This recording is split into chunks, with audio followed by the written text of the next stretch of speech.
बहुत दुर्भाग्यपूर्ण है बिहार के लिए। एक तो हम लोगों ने पूरे बिहार के पूरे विधानसभा में सभी सदस्यों ने शराबबंदी के लिए एक मत होकर शराबबंदी लागू करवाया और माननीय नीतीश कुमार जी ने लागू किया। हम बहुत बार कह चुके हैं शराबबंदी पूर्ण रूप में लागू नहीं है। जो बच्चियों को शिक्षा प्राप्त करके आगे बढ़ना चाहिए वो होम डिलीवरी कर रहे हैं। तो ये शराब आ कहां से रहा? शराब माफियाओं से पदाधिकारी मिले हुए हैं। जब तक वो पदाधिकारियों पर कार्रवाई नहीं करेंगे तब तक ये शराबबंदी पूर्ण रूप में लागू नहीं होगा। और माननीय नीतीश कुमार जी ने खुद 7-8 दिन पहले बोला है कि 90% लोगों ने शराब पीना छोड़ दिया। यानी कि 10% शराब लोग पी रहे हैं, मतलब शराब आ रहा है, उनके वर्षन से ही आता है। और उस शराब के आड़ में जहरीली शराब भी आ रहा है शराब माफियाओं के द्वारा, और बन भी रहा है। ये जो मौतें हो रही है, कौन गुनहगार है? सरकार के जो पदाधिकारी हैं, जिनके मिली भगत से शराब आता है और शराब जहरीली शराब से लोग पी के मौतें होती है, वो पदाधिकारी दोषी है। उन पर कड़ी से कड़ी कार्रवाई करनी चाहिए। और अगर माननीय नीतीश कुमार जी शराबबंदी को पूर्ण रूप में लागू नहीं कर सकते, तो मैं पहले भी कहा हूं कि राजस्व का नुकसान हो रहा है। आप शराब का दुगनी तिगुनी कीमत बढ़ा दीजिए और बिकने दीजिए, ऐसे ही लोग नहीं खरीदेगा, शराब पिएगा नहीं। लेकिन जहरीली शराब आड़ में आके मौतें तो नहीं होगी।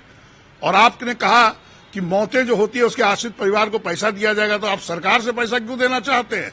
जिसके क्षेत्र में जो पदाधिकारी है उनके तनख्वाह से काट के उस आश्रित के उसके जो मौत हुई है उसके आश्रितों को पैसा उनके तनख्वाह से दीजिए, तब जाके ये रुकेगा। और अगर नहीं रुकता है तो आप शराबबंदी खत्म करिए, दुगनी तिगुनी कीमतें बेचिए, और शराब जो पैसे है राजस्व उसको आप बाढ़ पीड़ितों में दीजिए, गरीबों के उत्थान के लिए दीजिए, शिक्षा को आगे बढ़ाने का काम कीजिए, गरीबों को बसाने का काम करिए।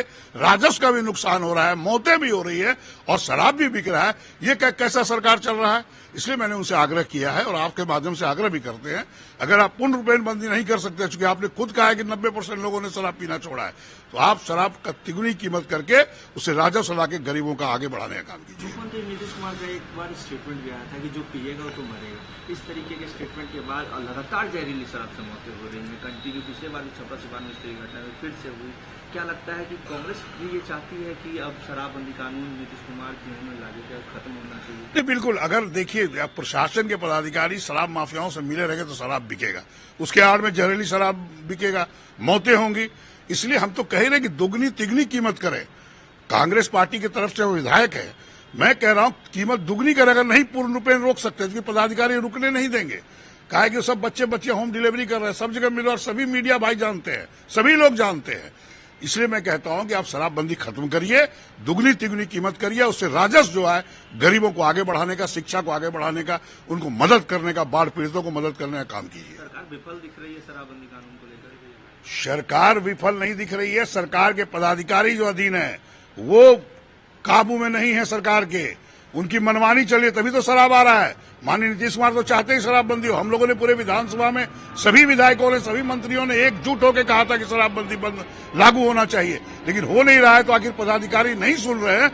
जब तक माननीय नीतीश कुमार जी पदाधिकारियों पर कड़ी से कड़ी कार्रवाई नहीं करेंगे तो ये शराबबंदी पूर्ण रूप में लागू नहीं होगा। और नहीं होता है तो आप शराबबंदी खत्म करिए, दुगनी तिगनी कीमत पर शराब को बेच के उस पैसे जो राजस्व है उसको गरीबों को आगे, शिक्षा को आगे बढ़ाने का काम कीजिए। मुझे तेजस्वी यादव ने भी कहा है कि नीतीश कुमार को आजकल खाना पीना सही तरीके से नहीं मिल रहा, उनके स्वास्थ्य में गिरावट हो रही है, इसलिए इस तरीके का बयान दे रहे हैं। कुछ नहीं, इस पर वो आदरणीय तेजस्वी यादव जी बोले, उनसे पूछ लीजिए। लेकिन मैं तो जो नियम बना है, जो शराबबंदी, उस पर आप बात करें, उस पर मैं कहूंगा कि अगर पदाधिकारियों पर कार्रवाई कड़े से नहीं कर सकते तो शराबबंदी खत्म करके दुगनी तिगुनी कीमत करके आप उस पैसे को गरीबों को लगाएं। भागलपुर से आप आते हैं, गिरिराज सिंह केंद्रीय मंत्री हैं, उन्होंने भागलपुर से अपनी यात्रा की शुरुआत की है, हिंदू स्वाभिमान यात्रा। हिंदू को जगाने निकले, इस यात्रा को कैसे? आप ये बताइए, उसका नाम दिए हिंदू स्वाभिमान यात्रा। क्या ऐसा कोई भी हिंदू इसको स्वाभिमान नहीं है? स्वाभिमानी नहीं है? मैं भी हिंदू हूं, ये सारे हिंदू स्वाभिमानी हैं। तो आप यात्रा क्यों निकाल रहे हो? वो भी भागलपुर से शुरू की हो। आप बेगूसराय से सांसद हो, आपको पहले वहां से निकालना चाहिए। इसका मतलब कि बेगूसराय में हिंदू सब स्वाभिमानी है और भागलपुर में जहां जहां आप जा रहे हैं वहां हिंदू स्वाभिमानी नहीं है। ये तो बिल्कुल गलत है। आप समाज को तोड़ने का काम कर रहे हैं। आपको बता दें, ये यात्रा जो निकाले हैं, हमारे हिंदू भाई रहे या मुसलमान भाई रहे, हम लोग सब एक हैं। एक 89 में आप याद कीजिए, जो भागलपुर में हिंदू मुसलमानों के बीच द्वेष फैला था, और उस समय पूरे देश में भारतीय जनता पार्टी का मात्र 2 सीट जीते थे सांसद में।